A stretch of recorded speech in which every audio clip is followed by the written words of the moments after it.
In progress. Great. Well, welcome everyone. My name is Kate Rademacher, and this is Writing for Life. It's the second Tuesday writer discussion group that happens monthly. I'm really thrilled that we're all back again. I've been missing you all. And Caroline Beidler is our speaker for tonight. She's going to be talking to us about platform building for beginners, which is a topic I always really want to talk about. So I'm glad we're doing that.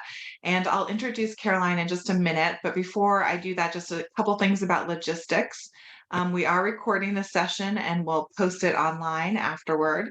We're going to ask Caroline I'll again provide a brief intro and then ask her to talk a little bit about her background, and she'll give some remarks about the topic, and then there'll be time for Q&A and discussion. So please be saving your questions. You can put them in the chat, and or come off mute and ask them when we get to the discussion portion. In the meantime, I'd like to invite everyone to introduce themselves if you feel comfortable in the chat. If you're here signing in for live, just maybe your name and where you're dialing in from. And so without further ado, I'll go ahead and introduce our speaker. So I'm really thrilled that Caroline Beidler is here. Caroline is an author. She's a recovery advocate and founder of a storytelling platform called Bright Story Shine. She has a brand new book out this month called Downstairs Church, Finding Hope in the Grit of Addiction and Trauma Recovery. I guess it was last month technically, right? The book Downstairs Church is available anywhere you buy books, so check it out. And she has almost 20 years in leadership within social work and ministry, and she's currently the membership and outreach manager for the Association of Recovery and Higher Education. She's a team writer for Grit and Grace Project and a blogger at the global recovery platform In the Rooms, along with the founder and visionary of an annual International Women's Day Global Recovery event presented by the She Recovers Foundation. Caroline lives in Tennessee with her husband and twins, and I'm just really thrilled and grateful that you're here with us, Caroline, something that I think a lot of us need to hear about and think about individually and in community is this topic of platform. So maybe I'll hand it over to you. And again, please share anything more about your background and welcome you to dive in. Thank you so much, Kate. It is so great to be here. And I've been coming to these Tuesday groups kind of off and on over the past couple of years since I found them online. And it is such a joy truly to connect in community as a writer. And for the longest time, I didn't do that. I was, kind of figuratively just writing in my small room and not reaching out and not connecting and not learning more about this whole journey that is, the author journey, which is a lot bigger than I initially thought it was. And so, being able to connect in community is so key. And so I'm really grateful to be able to talk about this topic tonight, platform building. And it's funny because 3 years, if you told me that I would be talking to a group of writers about platform beginning for beginners, I would have been shocked, confused, it's just interesting the way things happen and that we learn and that we grow as writers. And a huge piece of that for me has been community. And I'll talk a little bit about that. But I want to stress the platform building for beginners because I am also a beginner. As Kate mentioned, my first book just came out. I went the hybrid publishing route, and I'll talk a little bit more about that as well. So I'm also a beginner. And so 3 years ago, when I started this journey of writing, which is something that I've, been doing for several decades, but really got serious about, I really felt this call on my life that God really was telling me now is the time. Now is the time that this book is ready, and you're ready to bring it into the world. And I was, I wrote the thing, right? The first draft, the thing no one else will see. And I wrote that thing, I say affectionately. And I was at a place of, I knew I needed to reach out. I knew I needed support and guidance. And so that is one of the first things that I did is I reached out to support with someone who works in publishing. And I basically said, here is where I feel like I'm being led, here it is, here I am. And I felt so vulnerable and so out there. And of course I had started doing a little bit of research, but I really had no clue. And I hadn't even really thought about this concept of platform. So a friend of mine who he's a literary agent, not my agent, but basically said, any writer today, especially if you're looking at writing nonfiction, you need to have a platform. You need to have a readership. And, we could talk about why that is and the history of all that. I'm not qualified to do that. I'm sure Kate can speak more intelligently to that.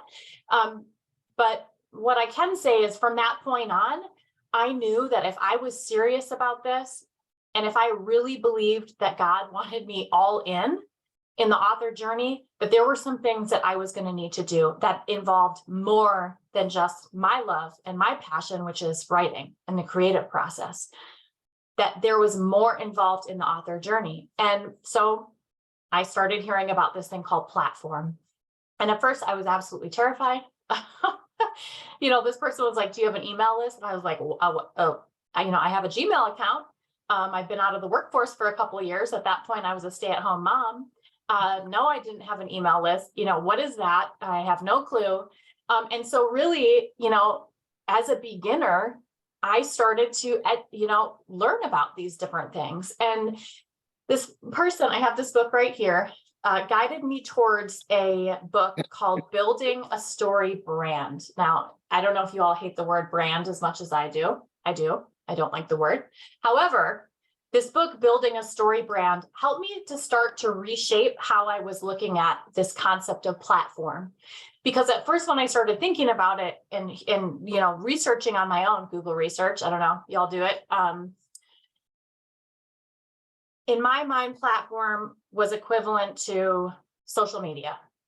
In my mind, platform was, well, I guess now I've got to, join the club and dance around on my kitchen table and point to words in the air and learn how to do reels and TikTok and all this crazy stuff all the kids are doing.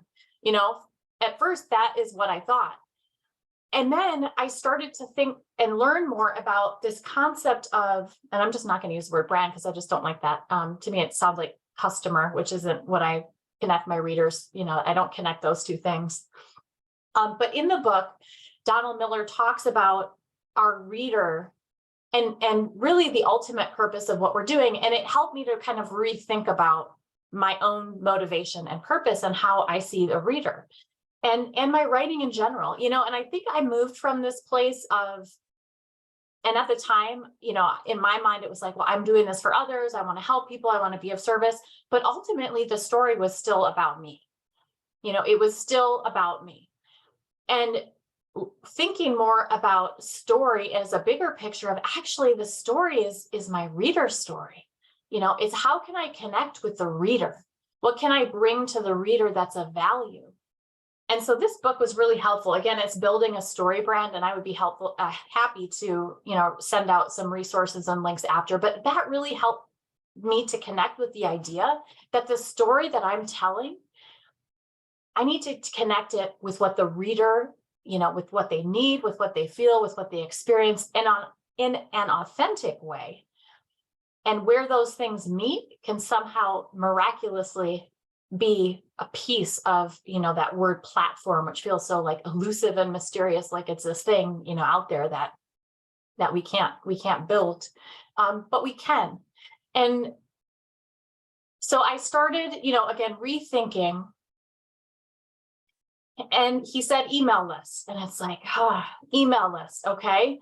Well, there's a couple pieces to what we think of as platform. It could be your email list. It could be your social media. It could be a couple different things. Email list. So I thought, he said the email list is the most important thing because social media will go away. I mean, you all probably have heard of like the TikTok, people are like scrambling because TikTok is maybe going to disappear all of a sudden. And with it, livelihoods of, lots of people in book talk, boom, gone overnight. Right? Like the flimsy nature of social media is not something that, as I started learning more about platform, that I wanted to build my readership and my relationships on. So I made a conscious choice early on to focus on my email list. And, you can visit my social media and I'm active there, but, you'll notice like I don't have a ton of, a following or, those types of things, because my ultimate aim again, is to connect with my reader and to build that relationship. And for me, I had to make the decision of where I could spend my time.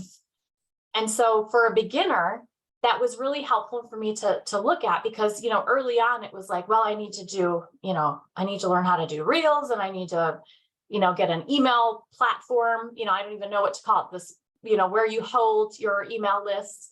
And, I have to teach myself how to do all these things. And it was like, well, where should I spend most of my time? So I decided to start with that email list. And I just began by collecting and connecting with those folks that I already knew. So y'all have a Gmail account. You can actually download your contacts in Gmail, and they'll give you a nice, pretty Excel spreadsheet. And that's what I started with. And I reached out to those folks and I said, hey, this is what I'm doing. You want to come along? And in terms of the story piece, so what I ended up doing along with, working on my writing, was I decided to build a blog. But I wanted that to be more about my reader, not just my writing and my story, and I have all this stuff to share. It's a relationship, and I wanted to highlight the reader's experience. And so my blog, it's called Bright Story Shine. And I actually take submissions from other women in addiction, trauma, and mental health recovery. So I identify as a woman in recovery myself. And so part of my platform with my blog piece of it is to connect with other people's stories, to help other women share their stories, and have a platform for doing that. And I've noticed several authors that I like to follow who do that. I don't know if you all know, the Fallow House is a great online publication by an author. There's several others, but I started seeing this happening where, I see other authors doing this. This is a really cool idea that I really connect with.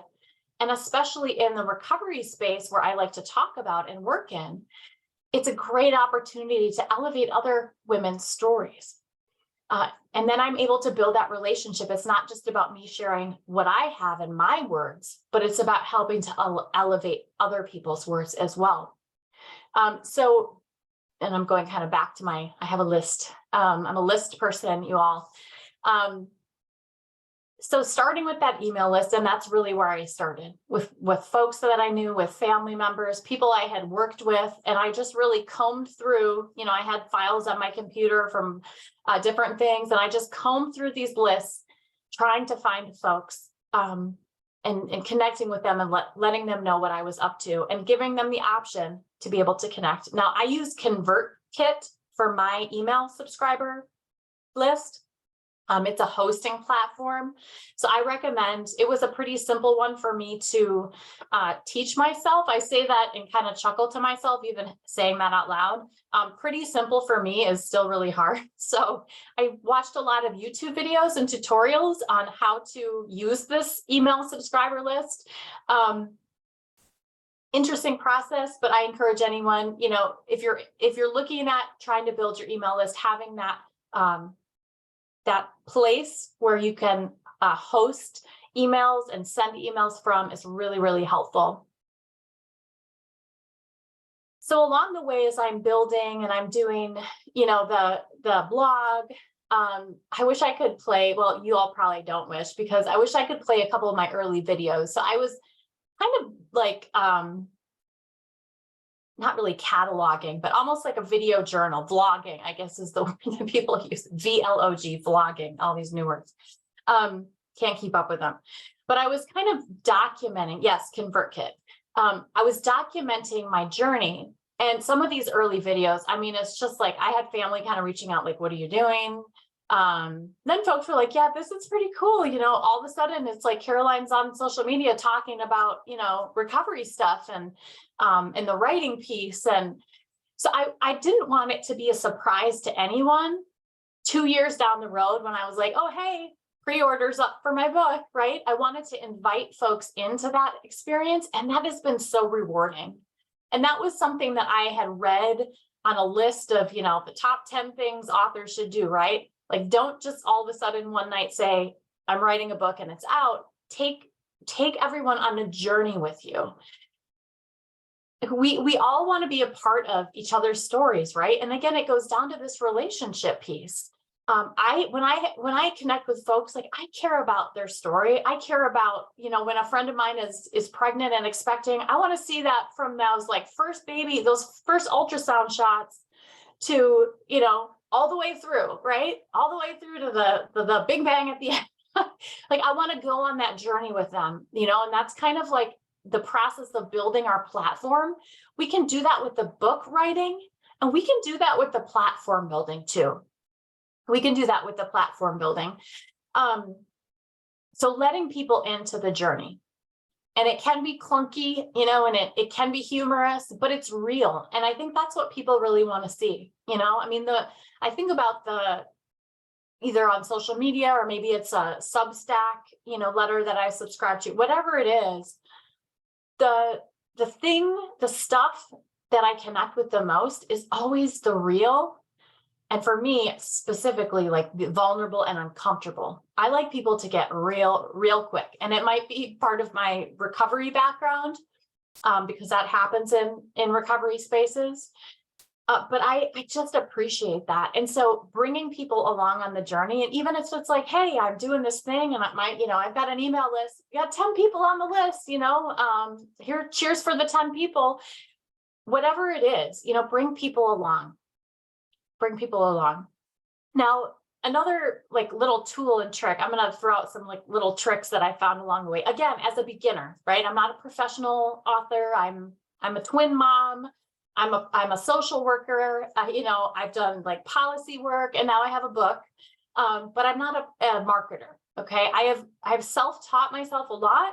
But ultimately what I've done is I've followed the suggestion and counsel and guidance of people who know a heck of a lot more than me. And that is so, so valuable. So what I'm going to do is drop a link in the chat. One of the things that I found on my research and my journeying through platform building for beginners, here we go. I'm going to drop this. And you all may be familiar with the looking for a literary agent stage. Anyone been on that journey? It's just a very challenging, I don't know, I liken it to a marathon, but it's not that friendly even, right? But there's an agency called Illuminate Literary, which you may be familiar with. They do not represent me, just FYI. I wish they did.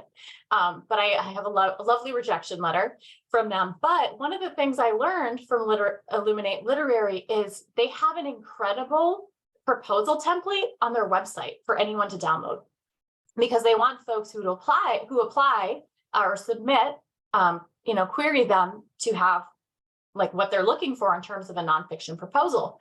And how this relates to platform, well, this proposal really helped me organize and think about different aspects of the platform building that I could connect with.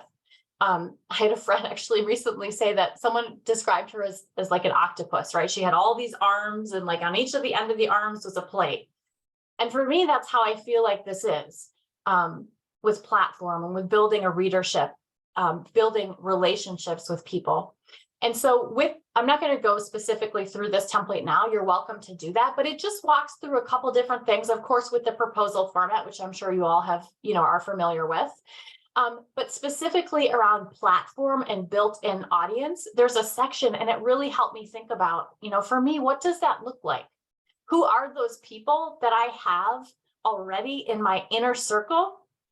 And then who are those 6 circles that kind of go out from there? And where are those concentric circles? And I'd love, when we open it up for discussion, to hear more about your audience and your platform. And maybe we can brainstorm around that, because for me, for example, working in, social policy and addiction recovery, and doing work with different nonprofits, I work with a lot of large national and global nonprofit organizations. And so part of my platform, along with that lovely Gmail list that I lovingly have been cultivating, right?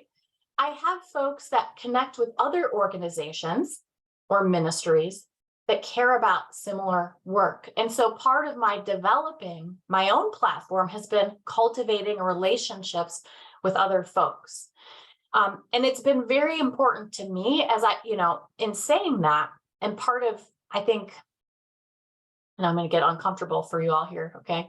But I think that the challenge for me in this whole concept of platform building, and we talk about brand, right? Like in the Christian writing space, a part of me just wants to, like, I just want to resist the notion that the reader is a customer and that I have to like build this, basically this business around my book. And rightly so, right? Like for me, that just doesn't, I don't connect with that at all. What I do connect with is helping people. And what I do connect with is working and collaborating with others. So for me, I really moved away from that mindset of, you know, I think they, now I'm losing the terminology. It's 8:20 Eastern time, y'all. Okay. So my kids went down, like I did the bath routine. I mean, I'm like, whoo, slap on some mascara and here I am. So bear with me. But okay, adjacent platform, here we go. So an adjacent platform is when someone else that you connect with has their own platform, but they might be able to help support your book or share information with their audience about what you do. Well, I learned that really an adjacent platform doesn't really count. It doesn't really count in terms of your own personal platform. But again, that was one of those things that's like, I don't want to accept that. And for me, the relationship piece, of course, that's going to count. Of course, me building a relationship or cultivating and fostering, growing a relationship I already have with someone who also has a platform, and maybe I can help support and have, folks, readers who are interested in my work and vice versa, and support their work. I believe in that relationship, and really empowering and supporting each other.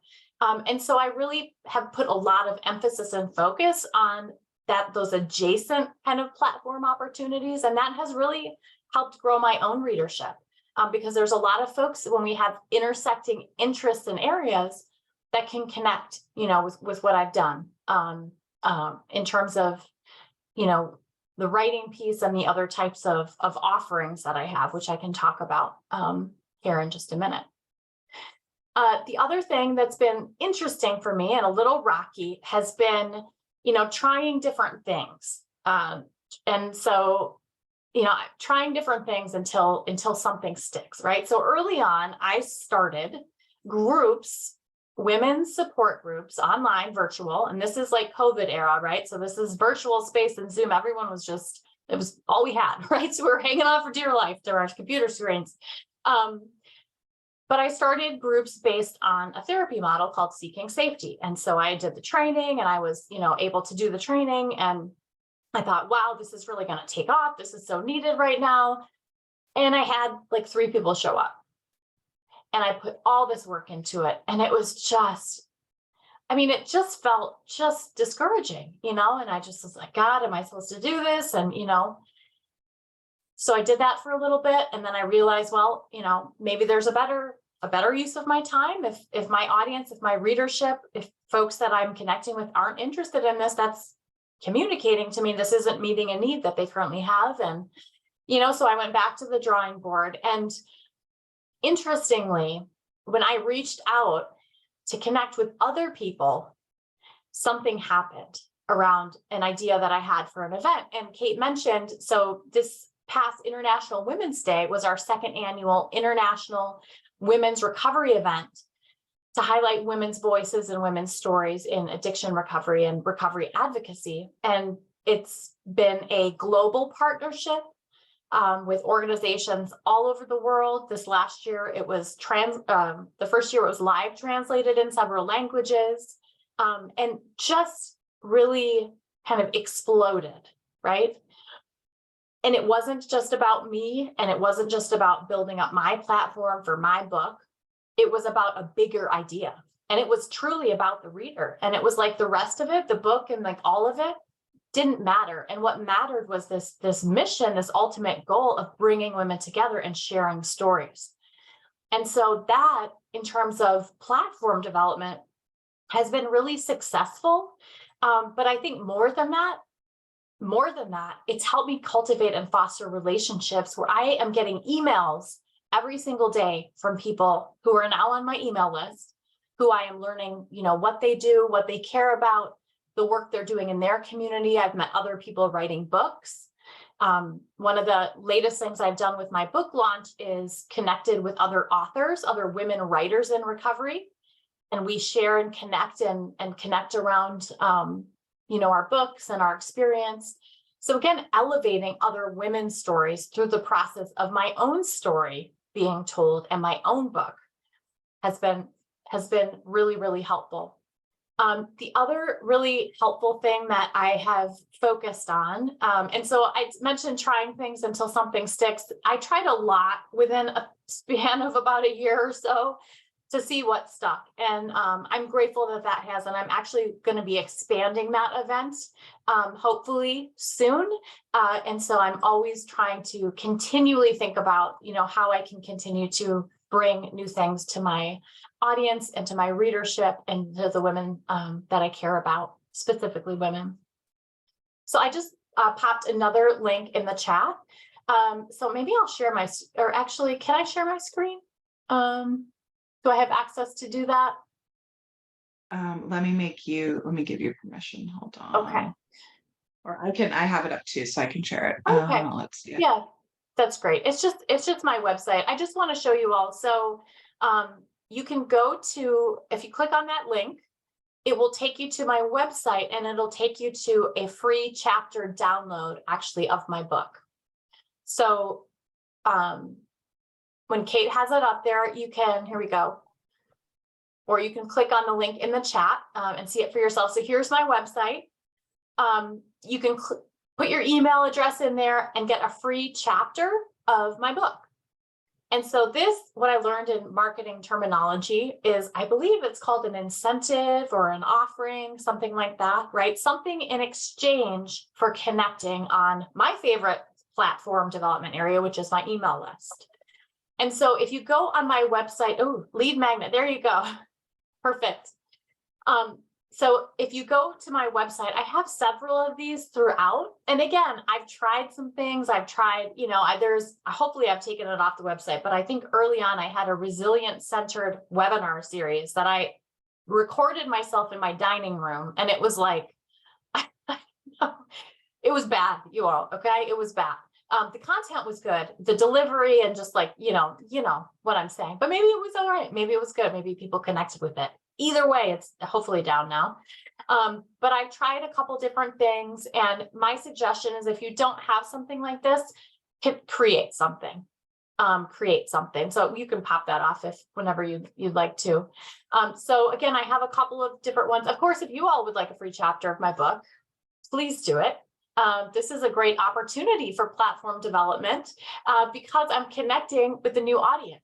And so anytime I'm offered opportunities like this to share, I always try to bring my lead magnet and connect with folks, if they're open to doing that and want to hear more from me or learn more about my book. So I think ultimately, I've just got a couple more here, and I want to be mindful of the time because I think discussion is really important here. But I've gone through periods of really intense discouragement, comparing myself to other writers, especially around social media. And it's just been so hard to really break into some of the spaces. And, that has really moved me through, I believe, just a lot of healing around that. And it's like, you know what? My journey doesn't have to look like anyone else's. I was hoping to get a deal with a traditional publisher, and that wasn't happening. And I found another option through hybrid publishing that worked for me. I know a lot of people do self-publishing now, and honestly, it looks pretty good considering the royalties that get taken out of the others. So there's so many different options now. And getting to a point where I wasn't comparing myself, and I even just take myself off social media, or I don't look at certain accounts sometimes because I find myself, well, what is she doing that I'm not, what is this or that? And it's like, no, this isn't what it was about. Kate and I were talking before we started, my launch just recently happened, and I have been able to build my list, quite significantly over the past couple of years. And still, I'm not entirely sure how the book's doing. It's a really interesting thing, but, I think ultimately it doesn't matter how it's doing, quote unquote, right? Because I certainly didn't do this to get rich. We all know that's not possible. What why I did this ultimately was to help people. And if I'm able to speak life in someone, in a woman's life who's struggling with addiction or trauma, it is all worth it. All of the work is worth it. So I need to keep reminding myself that, because I think sometimes the world tells us that you need to look a certain way or do this thing, or, go against what in terms of the integrity piece. I make it a point on social media. I rarely ever do like full body pictures. And that's really intentional because, I don't want to fall into that trap of, the objectification and like those pieces to somehow gain followers. Like that whole thing just feels so hollow to me, so hollow. And so anyways, I think with platform, it's so important to also know, like, we need to stand firm and stand with our convictions and what we believe. Ultimately the person who needs to hear our message and read our book will be able to do that. And we'll do that. So not comparing has been huge. And in terms of, I mentioned this a little early on with the email list, but really weigh your capacity. I've had to really decide like where I'm going to focus my energy. I did one season of a podcast called Your Bright Recovery, the intro and outro. I tried. Okay. I tried. Now, again, this is like a one-woman show. Okay. I learned how to edit podcasts and learn the software and this and that, and barely. So I tried a season and I was just feeling a little burnt out. And I was like, you know what? I would love to do all of the pieces of the platform development, but right now at this stage, I can't. So what can I focus on? And so I've been able to weigh my capacity and really be realistic about what I can bring. Now I'm hoping to get a sponsor for a second season for the podcast. So we'll see, so you can always come back and, rethink how you can do things, but, making sure that whatever energy you have, like, where is your heart really at? For me, it's cultivating those relationships with my email list. And that's what I spend most of my time on. So ultimately it's about relationships, right? And learning about what our readers need and how we can best serve them, and how we can serve them through our writing, and letting go of expectations and maybe letting go of the rest, and understanding it is a marathon. It is more than a marathon. It is grueling at times. It is like the Tough Mudder of marathons. I don't know if y'all are familiar, like running through the mud, right? But I don't know if you all have ever ran a race. Like at the end of it, it is just the most euphoric, joyful, like, because you accomplished it, right? It's you did the thing. And when God is calling us to write and to be on this journey, like we do feel that peace and that joy because we're doing the thing. So that's it for my pep talk. Hopefully that was helpful for someone out there. And Kate, we want to open it up for questions? Yeah, thank you so much, Caroline. I just before we start with questions, just really want to appreciate your sort of honesty and sort of that's one thing I love about Writing for Life, and just the community that I feel like I've experienced with y'all, is the sort of honesty we bring both about our successes and our challenges. So thank you for that. And you really have spoken to a lot of the challenges I've struggled with platform building. So that's very helpful. And I think your final point about ultimately, it's about relationships is so key. So I'd like to encourage people to raise their hand or put in the chat. And just maybe while you all are thinking of your questions, I'll just ask a clarifying question. And for you, Caroline, I love the way you've sort of leveraged your experience into this event.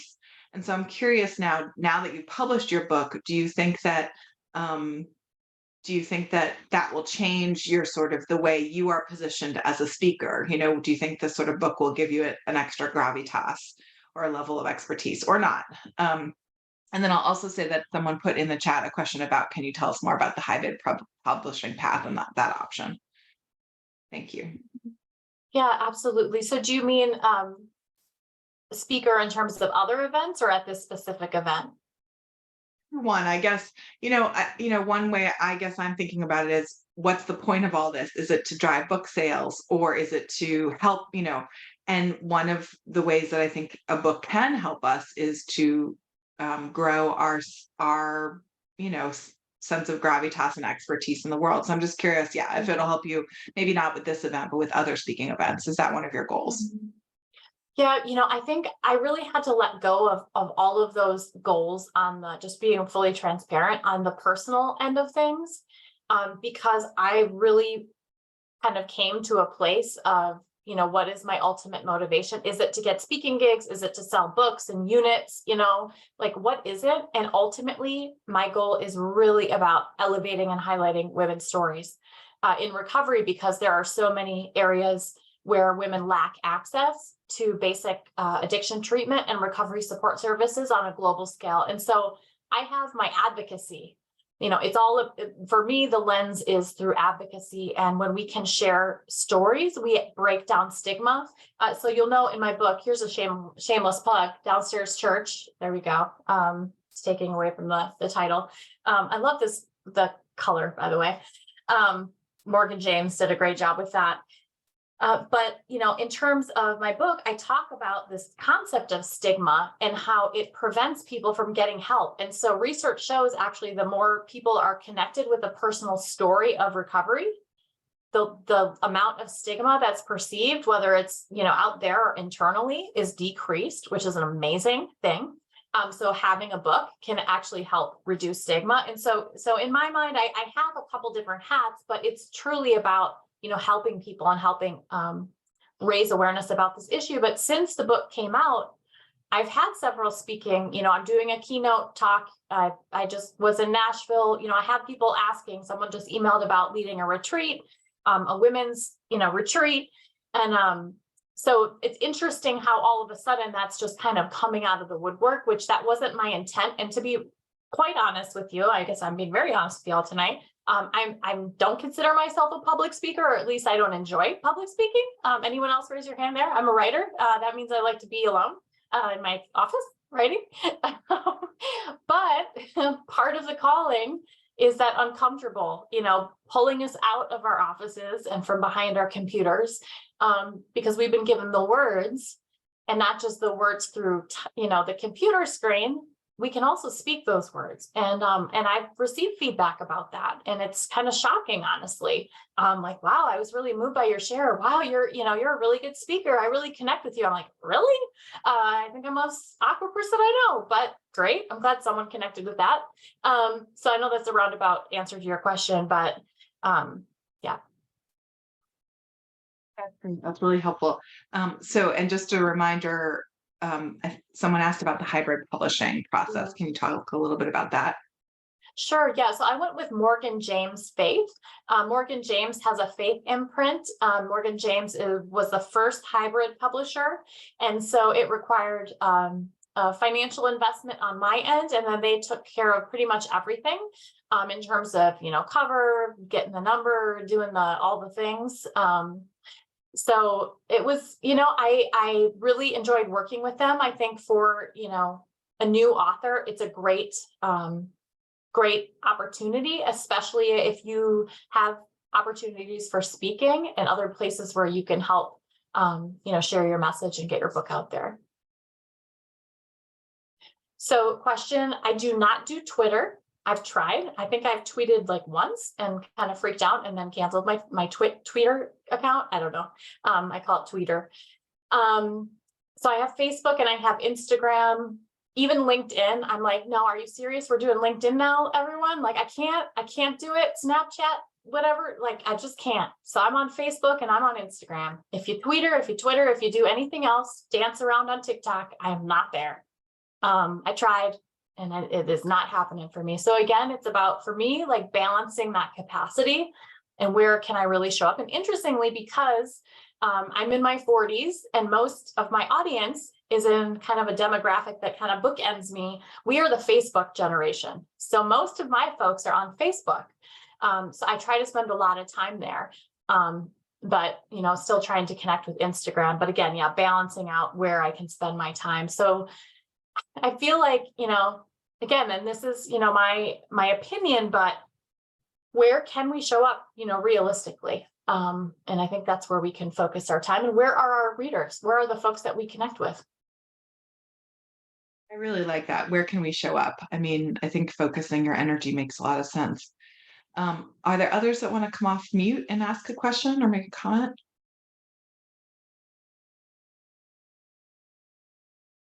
Pinterest? Oh, no. I see Mm-mm. Sarah. Sarah, I see your hand up manually? Yes. Hi, Caroline. That was really helpful. Thank you so much.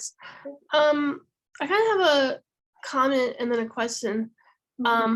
It's like I sometimes feel like I can't find my market because some of my contacts seem like people I should be giving the books to, or even like remaining a donor financially with like but with no money yet and stuff.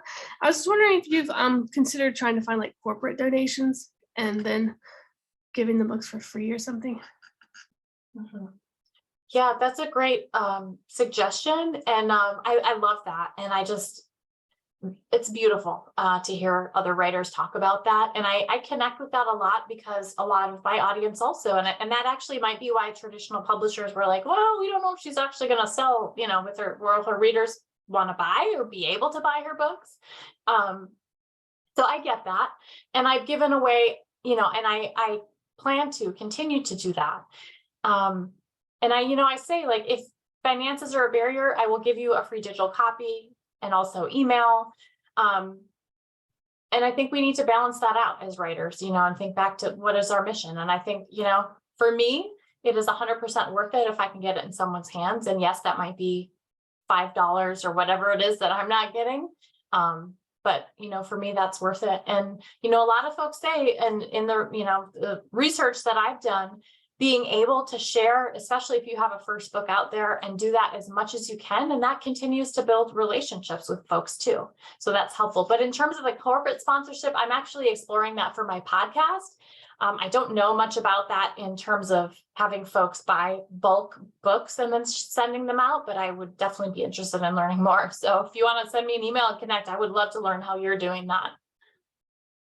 Thanks. If I find out an option, I'll try to contact you. Thanks very much. Oh, I would love that. Thank you. Sarah, are there other questions? People can use the raise hand function, that's easiest, but if not, I'm scanning the images. Yes, somebody has their hand raised. Hey. Okay, Denise. Hi. And Jenny. Hi, Denise. Thanks. Hi, hey everyone. First, Carolyn, that was awesome. That's wonderful. That was probably the clearest, most understandable talk I've heard about platform building. and I wanted to also say, I looked on Illuminate's website, and I noticed that they had a requirement on one of their submissions. And I know that's not why we went there. We were looking at their proposal outline, which helps write out what you're writing, where you need 50,000 plus followers. I just wanted you to comment on that. And also, could you explain what exactly ConvertKit does? Mm-hmm. Yeah. Well, I would love to comment on that 50,000 number, because I remember the first time I saw that and I was like, oh no. I got my 700. I don't know, that seems overwhelming. And, I'm not. And then a friend of mine was like, well, go to some of the readers that you like and that you're reading. And I'm not talking about the big names and, New York Times bestsellers, but who are some of the newer books coming out, and check out their socials. And I was like, interesting. A couple of these folks have 1,000 friends or 2,000. But what was interesting about their accounts was that folks who were connecting with them were very engaged. So there were a lot of people commenting. Even if they had 1,000 followers, they might have 20 people saying something on a post. And that shows that it doesn't really matter how many people are following you necessarily, quote unquote, but having the engaged followers. And that's what a friend of mine had told me. And so early on, I'd see those numbers and I was just I was so discouraged, someone was like, well, if you don't have 100,000 followers, forget it, forget a book Right. deal. And it's yes. But when we're moved and we're passionate and we know we need to share something, we just have to do it. And I just had to tell those voices in my head and in the world and just be like, you know what? excuse my language, but like, shut up, like, no, I'm not going to listen to that. I'm not going to listen to the world tell me I need 50,000 quote unquote followers that could literally disappear overnight in order to say something and take up space in the world, right? So I try not to listen to those voices when they intrude in my mind, which they do. They definitely do. And then your second question was about ConvertKit. Yes, ma'am. Yes. Yeah. So ConvertKit, and maybe I can, when someone else is asking, I'll look it up quick. Or Kate, I don't know if there's a way to drop it in the link, but they have an email hosting site basically where you can collect your emails. You can write emails from this specific site. You can schedule emails. So I've started scheduling mine weekly. It's just really helpful. There is a cost associated with it. And so, oh, there's the link. Thank you, Kate. So the more folks you have on the email list, the higher they charge, which is an interesting, my husband's like, why is this charge going up every month? I'm like, well, I'm getting more email subscribers. That's a good thing, right? So there is a cost associated, but I've had to balance that out and invest, some of my own resources into this also. But there's also, I'm sure, other platforms. MailChimp is one, MAIL chimp, as in like the monkey. I don't know where these people get these things. Anyways, it's memorable, so that works, marketers. That's another one, but there's a whole series of them. And I'm sure there's, I'm happy if you want to connect with me, shoot me an email. I'm happy to send you more information about it, but I've really enjoyed working with ConvertKit. Awesome. All right. Thank you so much. Thank you. Yeah, thank you. I have actually tried MailChimp and I don't like MailChimp very much, and I quit using it. And so I will have to check out ConvertKit, but I'm curious, how do you use your email list? You said you're blogging, and I blog, and my blog has a subscribe link on it, but I can't see who my subscribers are. I probably could have if I'd have kept, because you get an email notice when somebody subscribes to your blog. But I don't, I'd never turned that into an email list, and I don't know if I can access that information anymore or not. But how do you use your email list differently from your blog? Do you have a WordPress site, or what is your blog? I have a WordPress site. Yes. And I have over 1,000 followers of my blog. Yeah. I have used it as well as you have to try to create relationships with readers. I need to work on that. But I have subscribers and I get responses, but I can't email them separately from the blog. I don't have those emails in an email service. Yeah, there might be a way. I'm not familiar with WordPress, but I would assume there's a way to get those from your WordPress site.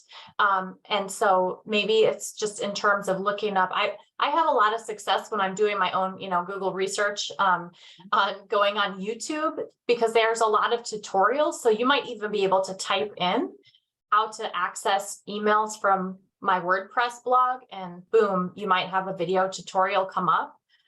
Kate, I'm not sure if you all have resources around some of those more technical, pieces of the platform, but it looks like if you pay for WordPress, Bitsy has a comment, you can get a plugin, but it's not the free version. So it sounds like you might need to pay to do that. I pay for my site. I pay for it. Yeah. So you should be able to plug in. Okay. Yeah. And that's a great. So do you email people separately from what you post on your blog? Yeah, so my blog is a separate Wix site. It's a website that has a blog. And so usually what I do in my blog articles is I link to different things. So it might be my book, it might be a website, it might be one of my free offerings, or if it's someone else sharing their story, I love to plug what they're doing. So I do it that way. So then when I send out an email from ConvertKit, I'll include a link to the blog article or other things in that email. One of the things I don't think I mentioned, but that's been so helpful for me in creating some of the content that goes out, whether it's an email blast or even what my blog might, look like visually, or my website, is I look at authors that I really respect and that I connect with, and I see what they're doing.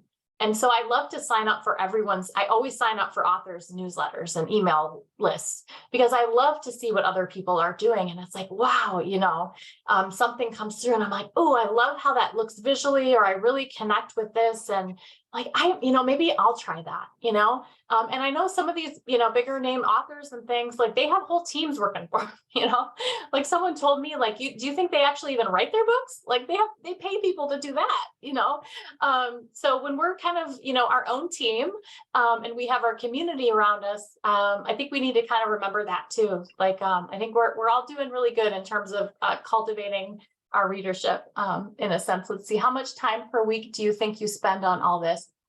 Good question.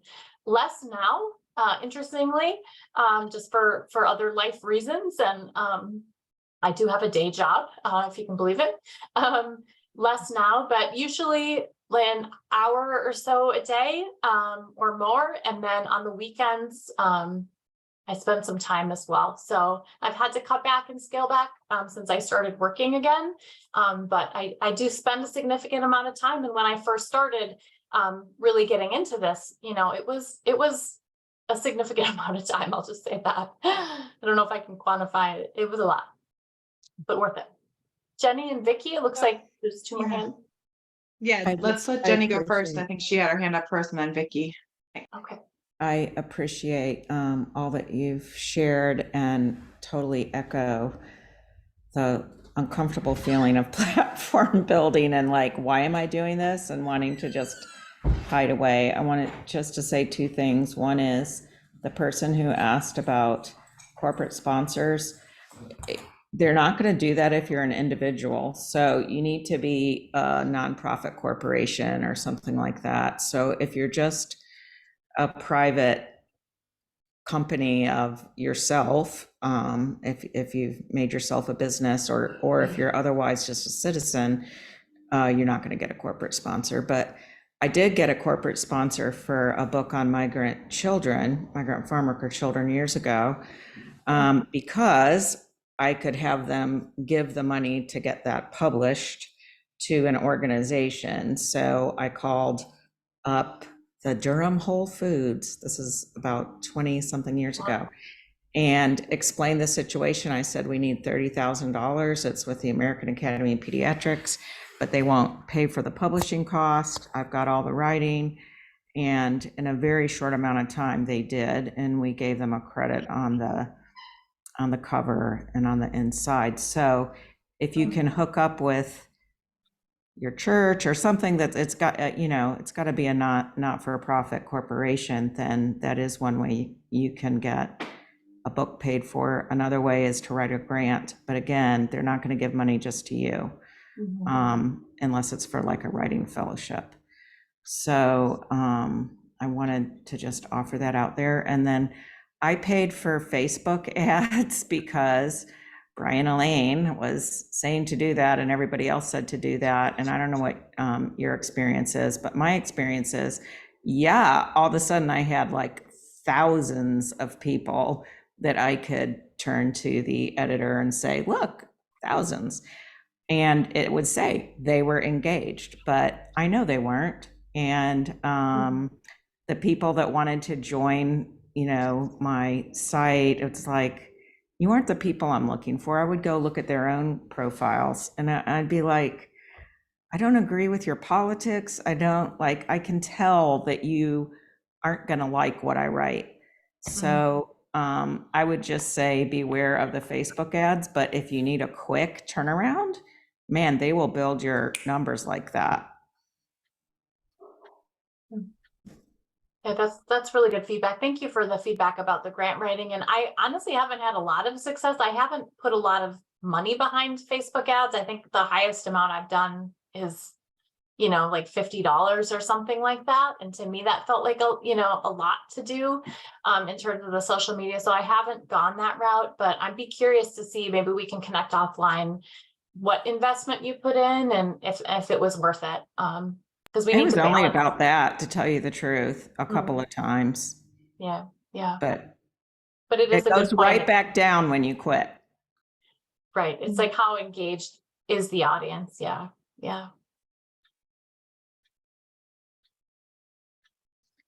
Vicki? My question is Vicky? Yeah. about copywriting your blog material. I went with Substack, and I've been blogging since November, but I only have and it gives you it generates a list of your email addresses for your subscribers, which is helpful. But I only have 40 subscribers, and I'm really happy with that because I am sort of a reclusive author that is comfortable with just 40 people at the moment, and working on getting this whole entire book that's inside me out. And it feels safe to only have 40 people to deal with, 40 positive people, and also to have my work. My work is quite unique and controversial, so I felt it was important to copyright it so that someone else couldn't try to take it. But I was wondering if you have any experience with blogging without that protection, if you had any problems, did you feel pretty safe putting your stuff out there?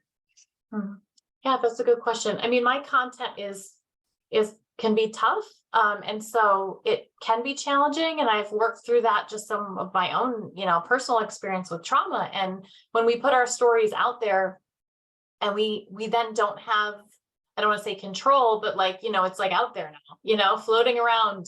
And a lot of people do, want to protect with copyrights and things like that. I just have my blog on there. I haven't felt the need to protect the specific articles or different things out there. I do obviously have a copyright with the book, and some of the articles on there are in the book now. But I love that you feel that the 40 folks that you're with, your family, like your family unit, and those folks will likely be the ones who will show up for you, So like with my book launch, it wasn't my entire email list. Several thousand people. Like, it wasn't those people. It was the people that are like my inner circle people, like those 40 people. And so those 40 people matter. And that one person matters. So I love that you've connected so much. And I am Vicki. I'm not sure what your last name is, but I would love to, reach out and learn more about your writing and what your message is. Sure. Yeah. And thank you. Thank you so much. Are there any other final questions? We're almost at the hour, but could probably take one more.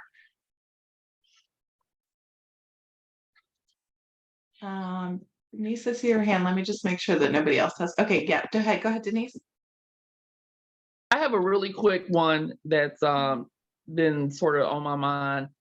I noticed that you have an MSW, it said on your website, and how important is it to have formal education if you're writing nonfiction versus life experience? I think that's a great question. I don't think I'm the person to answer that question. I bring my personal experience and my social work background, and early on I was like, do I need to include these letters on stuff? And my agent was like, yeah, probably. If you don't have them, like, that's okay too, but you've got them, so throw them out there. I think folks like to see that expertise paired with personal experience, but it's not a necessity, in my opinion. So again, maybe reach out to other folks for, guidance there, but I don't think that having letters behind our names qualifies us necessarily any more than someone else. In my personal experience is more qualifying. I wish they had like letters that just said like P.E., I've lived it. Yeah. Publish my book. That's great. Okay. Well, thank you. Thank you. Great. Well, we're just at the hour.